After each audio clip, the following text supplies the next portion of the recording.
o time não desempenha, não joga muito por conta exatamente do que acontece nos vestiários, né? Então, essa foi a resposta, digamos assim, do Gabigol, a parte disso tudo que vinha sendo discutido nos últimos dias.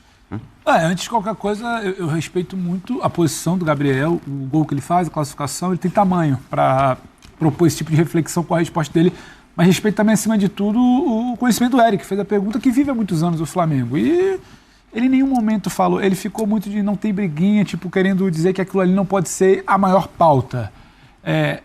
Falta uma unidade, só que isso talvez, e a gente falou isso aqui durante a programação, isso é comum num grupo de mais de 30 pessoas, heterogêneo, como temos aqui na TV, em qualquer ambiente de trabalho.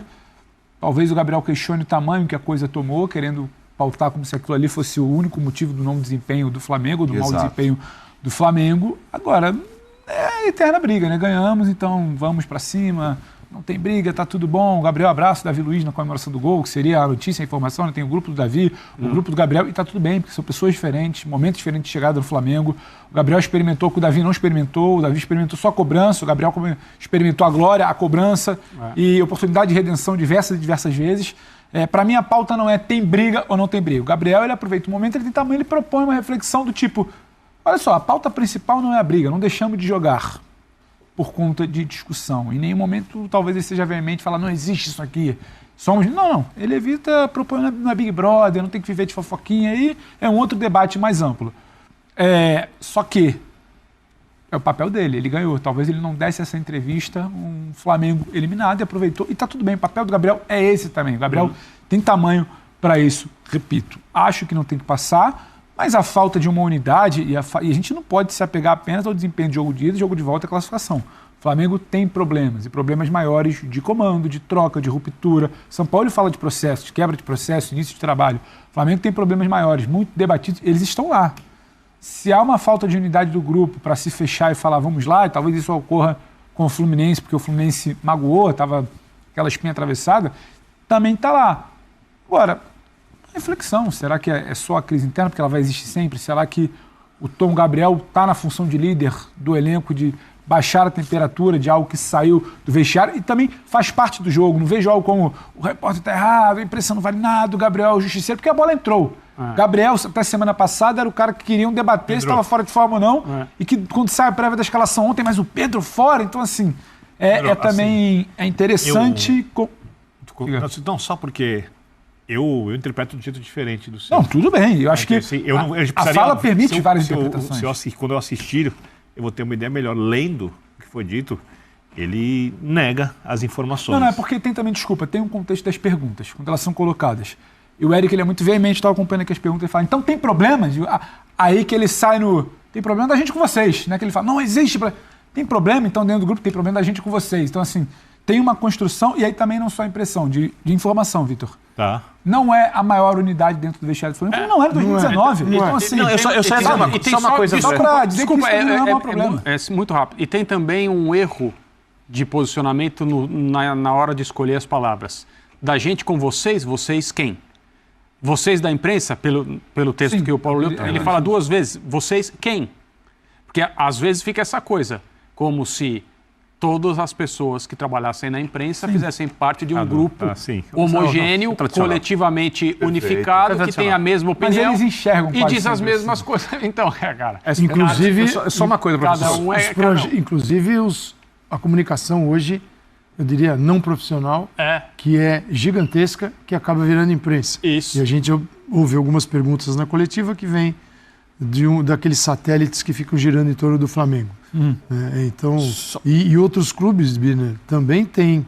É que ele diz o seguinte, que a imprensa turbina a torcida. A torcida vai de uma vontade para o Maracanã. Eu vi a torcida vaiar esse ano o Vitor Hugo, goleiro, de uma forma cruel. E eu não acho que aquilo tenha sido turbinado pela imprensa. O jogador colocava o pé na bola, goleiro, e ele era desestabilizado pela arquibancada. Então a chance dele falhar e ocorrer uma tragédia era gigantesca. E ninguém se preocupou com isso. E tem times que a torcida vai para cima quando o juiz apita o final do jogo. Vou dar um exemplo do Corinthians. Fase era horrorosa até 2 jogos atrás. Durante o jogo era apoio incondicional. Depois do jogo é reunião com o torcedor, é com o jogador, é protesto na porta de não sei o quê. Então é o seguinte, e você pode dizer o mesmo, que eles também eram impactados pela imprensa, mas esses não reagiam da mesma forma. Então existem comportamentos diferentes. Se não parece ter um padrão aí... Não, padrão não existe. Isso não existe. Isso não existe. Até porque nós da imprensa pensamos coisas diferentes uns dos outros, temos ideias diferentes, uns trabalham pensando de uma forma, outros de outra. Tem os que trabalham pensando muito mais nos aspectos das coisas que acontecem no campo ou nos bastidores, tem outros que pensam em como gerar audiência, tem todo tipo. Isso, como em qualquer mercado, sem criticar o que é certo e o que é errado, cada um escolhe o seu caminho e, obviamente, os caminhos não são sempre iguais. O que me chama a atenção nisso é porque, só para explicar para quem está nos assistindo, se algo sai em um lugar que costuma dar informações muitas vezes equivocadas, a gente pode falar, opa, foi mal checado. Quando algo é divulgado por várias pessoas diferentes e alguns profissionais sérios, é porque saiu de algum lugar do clube. A notícia saiu de algum lugar do clube. Porque, e isso foi divulgado... Como sai a escalação. Isso. E isso foi divulgado, quando eu perguntei...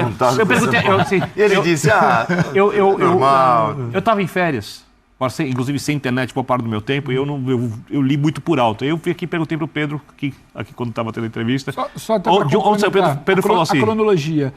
No início da semana, em vários lugares, sai a informação do afastamento do Marinho. E aí é uma questão interna, uma problemática ali disciplinar. Opa, não é só disciplinar, tem uma questão comportamental de vestiário. Opa, não é só um Gabriel com o Davi Luiz, que era o inicial, é algo maior. O Landim tem que ir ao CT para diminuir essa temperatura. O Landim foi ao CT, ninguém inventou isso. Então, tipo assim, foi algo que as diversas pessoas que conhecem o ambiente do Flamengo, elas foram checando. E você vai, porque eu também fui atrás da informação. E aí você conversa com as pessoas e sim, a coisa não está boa. Um num tom mais baixo, o outro num tom mais alto, aí você conhece quem você conhece, você vai tentando modular. Eu só estou querendo dizer que se é um problema... que não é inventada ou pelo Érico, ou pelo Pedro, ou pelo Calçade, ou pelo Birner. Tem uma questão. O que eu acho, eu defendi isso na programação aqui, isso não pode ser maior que o debate... Não, mas eu estou indo por outro lado. Só troca de treinador constante. Falta de comando, porque isso acontece eu não estou lá para saber, e eu não tenho fonte para saber. Eu só sei de uma coisa. Quando muita gente diz, e como você mesmo checou, quando sai do clube, o problema não é o jogador, o problema ali, ou a imprensa que divulgou algo que foi dito. É algo que acontece no clube. Que talvez explique muito do que o Flamengo, com o senhor elenco, não consiga produzir e tenha tantos problemas há algum tempo, né, para jogar um futebol que pode, porque é uma questão de gestão interna do clube, do que é a política do Flamengo, do que são os interesses de algumas pessoas, eu não sei quais, no Flamengo, porque, repito, se saísse em um lugar só, né, e alguém que costuma errar notícias, tá, mas pelo que o Pedro me disse, sai um negócio aqui, vai checando, várias pessoas checam, todas obtêm as mesmas informações, ou informações praticamente parecidas. Complementares de uma mesma... Isso não é uma construção, como é que eu posso falar? A imprensa se uniu, e eu não estou aqui para fazer papel de defender a imprensa, tá? Mas a imprensa se uniu e falou assim, olha, agora nós vamos criar isso, porque... Não, é óbvio que não. Então, eu acho que o Gabigol, não sei se ele assiste, não assiste, vai ficar sabendo, não vai ficar sabendo, olhe também para o clube, se você quer resolver isso, em vez de olhar para a imprensa. E a questão é, o que está acontecendo no campo, né? Isso de alguma forma reflete as más atuações, né, faz parte. Ninguém nunca questionou o relacionamento, que é um caso escancarado pelos próprios jogadores, ex-jogadores, no caso. Ninguém nunca questionou o Corinthians de 99. Né? E veio à tona, com o passar de muitos anos, que os caras se detestavam. Que tinha... E eu não esperava também que o Gabriel viesse falar, eu detesto fulano, mas a gente ganhou. Porque o Corinthians de 99 ganhava tudo. Então, assim, se tá bom o campo, se as coisas estão acontecendo no campo... Quando bate no barbante... E é o seguinte, isso é real, né? Não é invenção. Que existem grupos que entendem o Flamengo de forma diferente lá dentro, isso é muito claro. Faz parte da democracia. A diretoria sabe disso.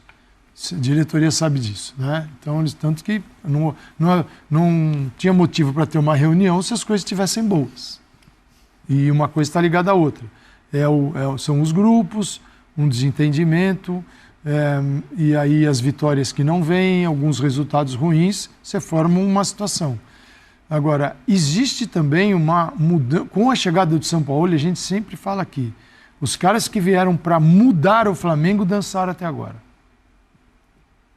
Esqueça Jorge Jesus. Os que vieram para mudar depois, que era com o esgotamento daquela fórmula, estamos em 2023 para 2019, algumas fórmulas se esgotam, elas não sobrevivem para sempre.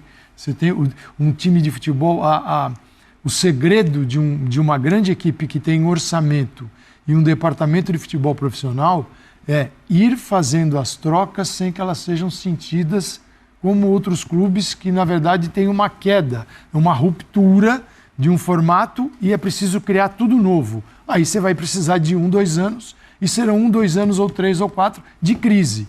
Para não ter crise, é ir mudando. Tá bom. O Flamengo chegou num momento de mudança. Paulo Souza não dançou. Vitor Pereira dançou. E o São Paulo está na mesma pegada. Ele não é o Dorival Júnior que falou, esqueçam os problemas, vamos até o final do ano desse jeito aqui. Ele não é. Ele está na linha daqueles que perderam o cargo no momento que tiveram a percepção que era preciso uma mudança drástica. E isso gera o quê? Descontentamento desse com aquele outro. E gera uma alegria enorme naqueles que estão num segundo plano. Por exemplo, você acha que o Pulgar está triste? Hoje, o Pulgar está triste? Pô, finalmente, me descobriram. São Paulo, ele pega, abraça e beija. Né? O Wesley está tendo chance. O Ayrton Lucas já vinha bem, mas agora ele decolou legal. Já o Pedro. Você tem...